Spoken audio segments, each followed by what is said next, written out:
I thought I would run through some fast examples of limits as x approaches either infinity or negative infinity of some rational functions, or functions that have a rational part to it. That'll make sense when I do it. So anyway, I'll make up some problems here. What's the limit as x approaches positive infinity of 3x to the fourth minus 7x squared plus 10 over 2x squared minus 1. All right, well, the numerator is degree 4, denominator is degree 2, because this is a higher degree. When x approaches infinity, this thing is going to go to infinity. And so that's about all there is to that one. Now, let's try another one. Limit as x approaches infinity of, let's make it minus infinity. Okay, minus infinity of 4x to the fifth minus 3x cubed plus 7x minus 10 over, oh, I don't know, how about, well, let's make it 2x squared minus 1, like I had before. All right. Now what happens here? As x goes to minus infinity, this is going to an infinity because the degree is greater than the denominator. But when you look at this, if you divide that out, you're going to get an x to the third power. Actually, it'll be 2x to the third.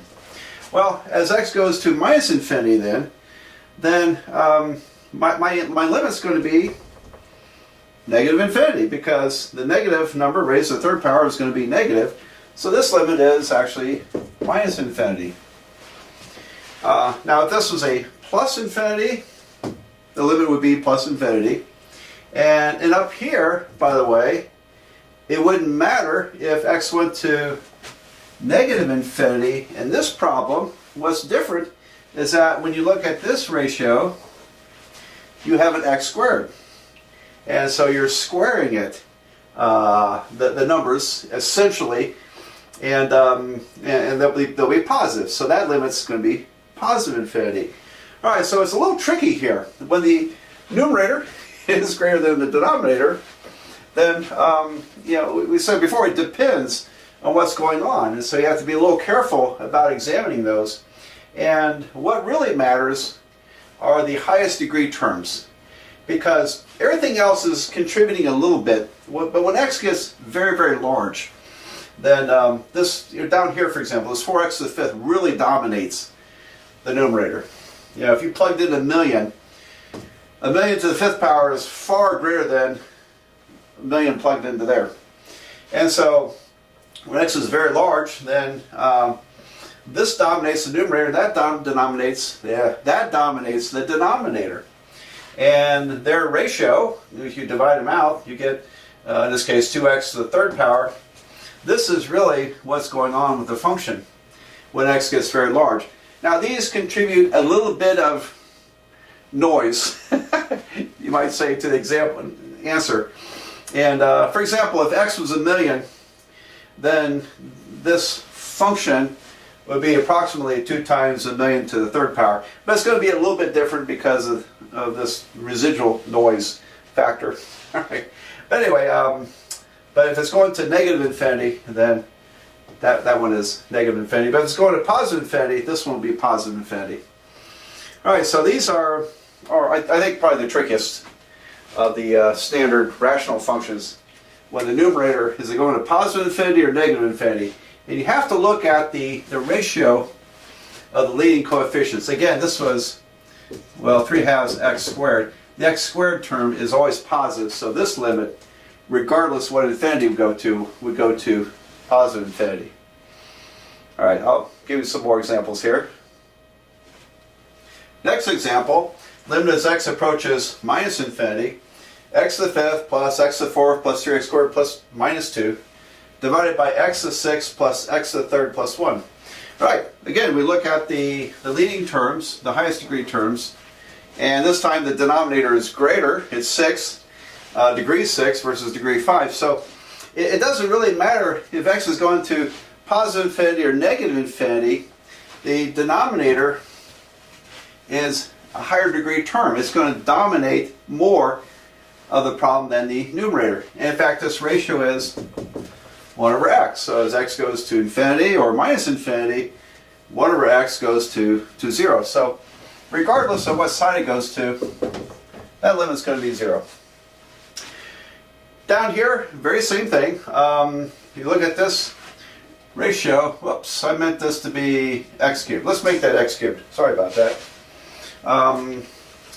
So it's a limit as x approaches infinity, x squared plus 3x minus 4 over minus x cubed plus 5.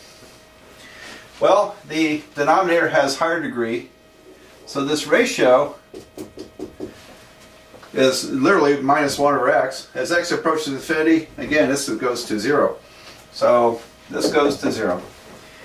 And so that's it makes them quite a bit simpler. If the denominator is greater degree than the numerator, as x goes to either infinity, you're going to get 0 no matter what. All right, let's look at a few more.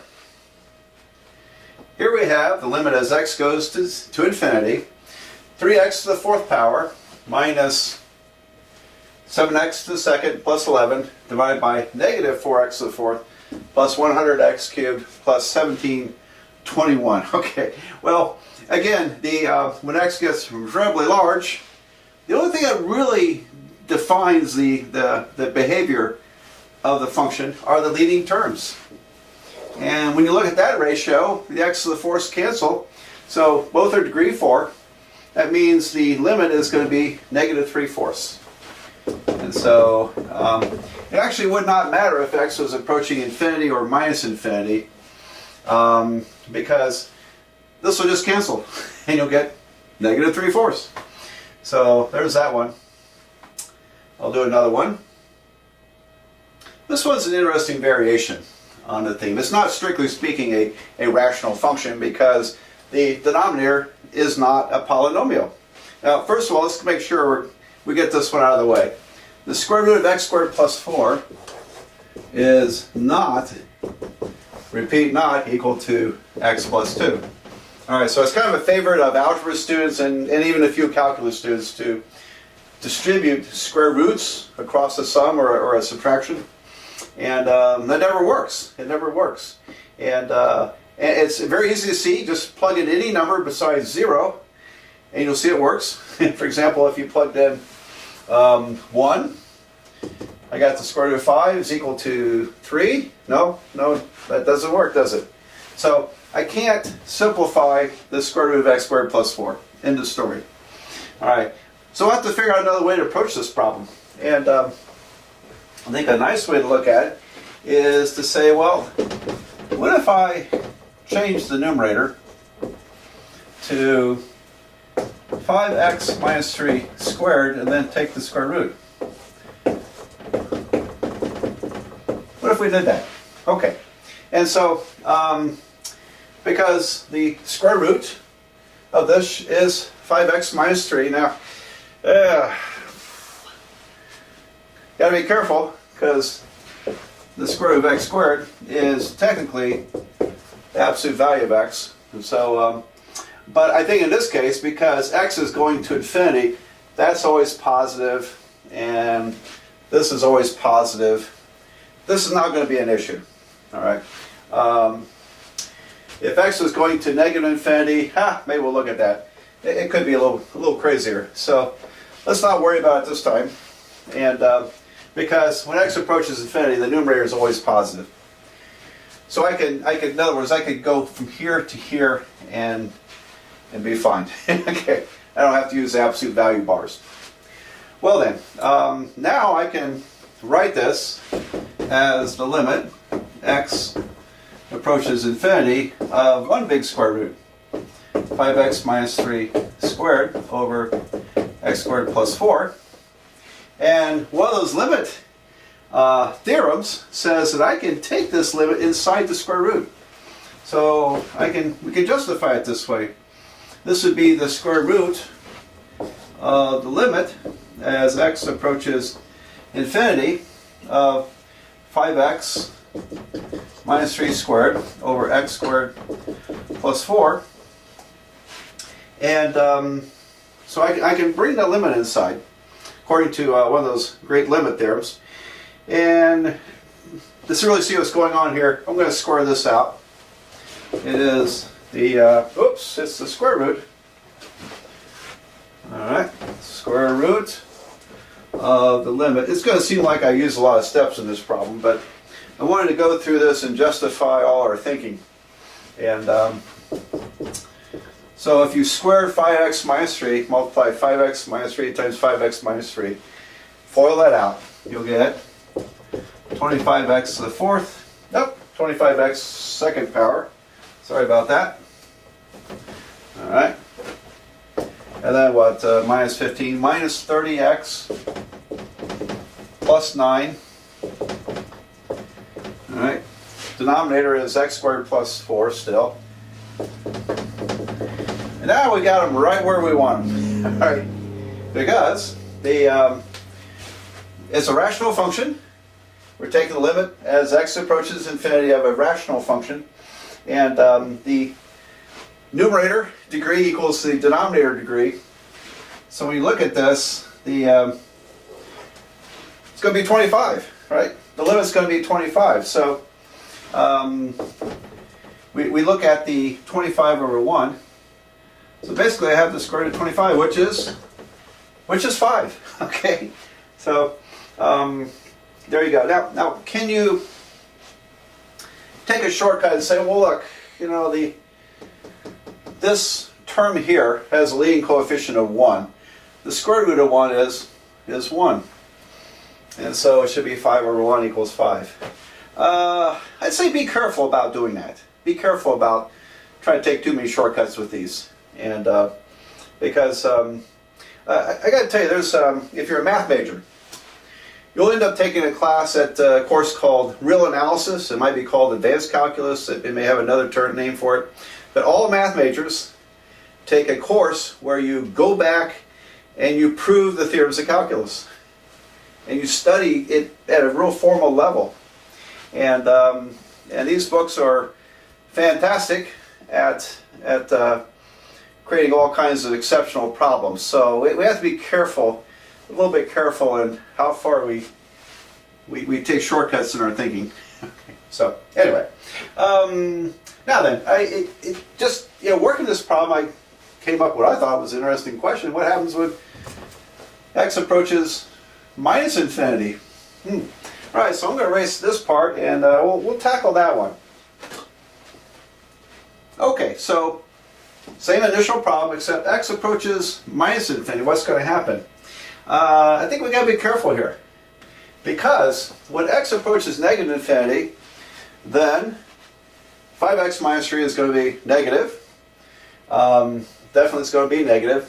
And so, but this, because this will be negative when x is far to the left here, this part will be negative. I can't use this, because that's going to be positive.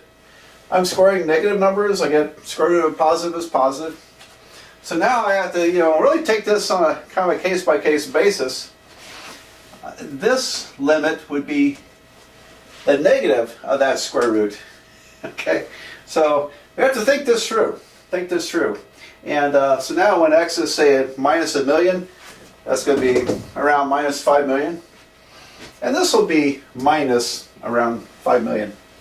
All right, so got that idea there? So I have to be real careful here when x approaches negative, or if the numerator and denominator were negative as x approaches positive infinity, we could switch that around.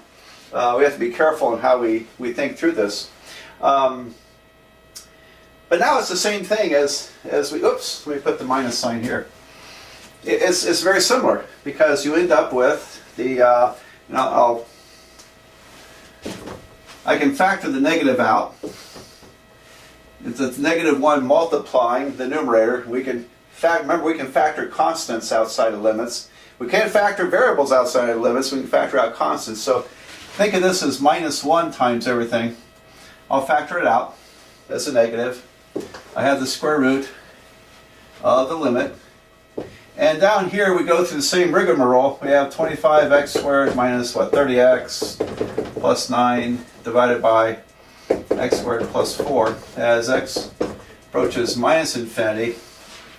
And then, you know, in the theorem on limits of rational functions, the you know, when the numerator equals the denominator, it doesn't matter if you go into positive or negative infinity, you still get the ratio of the leading coefficients, 25 over 1. So that is the square root of 25 with the minus sign thrown in. There you go. So now it's going to be negative 5 is this limit. Interesting, isn't it? Okay, I hope you find that interesting. So we can adapt the big theorem on rational functions, limits. In some cases, the things that aren't technically rational functions, we can adapt it and still apply it. So, all right. Well, I think hopefully I gave you a lot of examples to think about.